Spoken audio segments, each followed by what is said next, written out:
एक बार की बात है, सुदामा ने श्री कृष्ण से पूछा, कान्हा, मैं आपकी माया के दर्शन करना चाहता हूँ।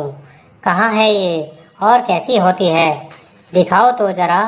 श्री कृष्ण ने टालना चाहा, लेकिन सुदामा तो उनके परम मित्र थे। सो उनकी बात रख श्री कृष्ण ने कहा, अच्छा मित्र, कभी वक्त आएगा तो बताऊंगा। एक दिन श्री कृष्ण और सुदामा घूम रहे थे। तभी श्री कृष्ण ने कहा, सुदामा, आओ मित्र, गोमती में स्नान करने चलें। दोनों गोमती के तट पर गए, वस्त्र उतारे और दोनों नदी में उतरे। श्री कृष्ण स्नान करके तट पर लौट आए और पीताम्बर पहनने लगे। सुदामा ने देखा, कृष्ण तो तट पर चले गए हैं, मैं एक डुबकी और लगा लेता हूँ। और जैसे ही सुदामा ने डुबकी लगाई, सुदामा को लगा गोमती में बाढ़ आ गई है और वह बहे जा रहे हैं। सुदामा जैसे तैसे तक घाट के किनारे तक पहुँचे और घाट पर चढ़े और घूमने लगे। घूमते घूमते वह गांव के पास आए। वहां आते ही एक हथिनी ने उनके गले में फूल माला पहना दी। सुदामा चकित रह गए, हैरान रह गए। लोग सुदामा के आसपास इकट्ठे हो गए। सभी लोगों ने कहा, यह हमारे देश के राजा की मृत्यु हो गई है और हमारे देश का नियम है कि राजा की मृत्यु के बाद जिस भी व्यक्ति के गले में हथनी माला पहना देती है वही हमारा राजा होता है। हथनी ने आपके गले में माला पहनाई है, इसलिए आज से आप हमारे राजा हैं। सुदामा हैरान रह गए और सोचें, मैं अचानक से राजा बन गया। फिर वह कुछ दिनों बाद उसकी एक राजकन्या के साथ विवाह भी हो गया और कुछ समय बाद 2 पुत्र भी पैदा हो गए। एक दिन सुदामा की पत्नी बीमार पड़ गई। कई राजवैद्य से उनका उपचार किया गया, लेकिन कोई सुधार नहीं हुआ।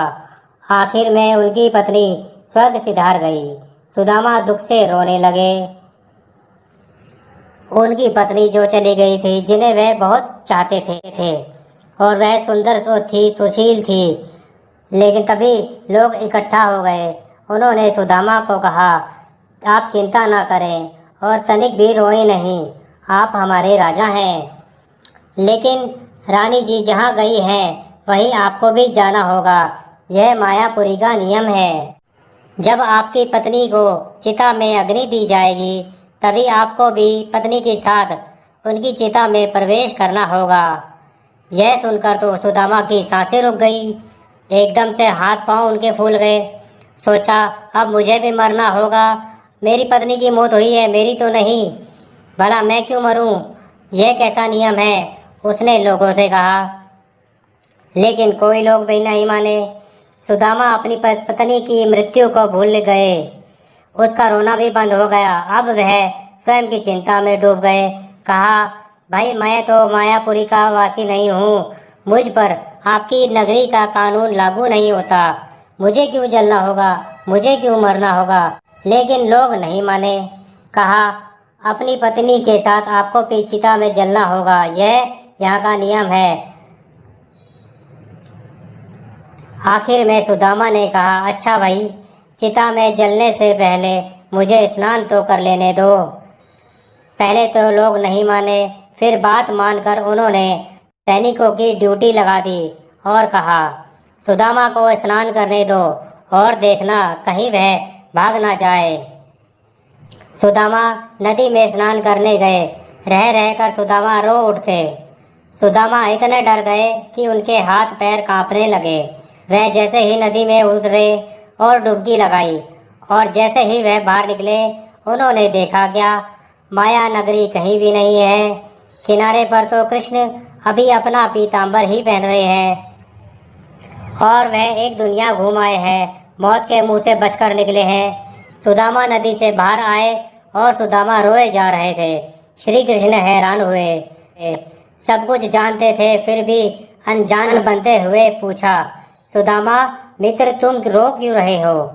सुदामा ने पूछा, हे कान्हा, मैंने जो देखा वह सच था या यह जो मैं देख रहा हूँ?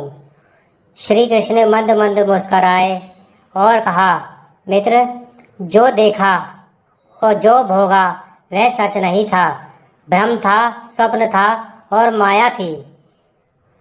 और जो तुम अब मुझे देख रहे हो यही सच है और मैं ही सच हूँ। मेरे से भिन्न जो भी है वह मेरी माया ही है और जो मुझे सर्वत्र देखता है, महसूस करता है, उसे मेरी माया स्पर्श नहीं करती। माया स्वयं का विस्मरण है, माया अज्ञान है, माया परमात्मा से भिन्न, माया नर्तकी है, नाचती है, नचाती है।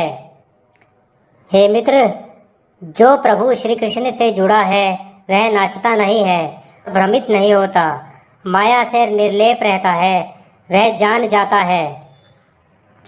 तभी सुदामा भी जान गए।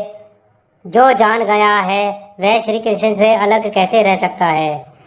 बोलो जय श्री कृष्ण गोविंद हरे मुरारी, हे नाथ नारायण वासुदेव, राधे कृष्ण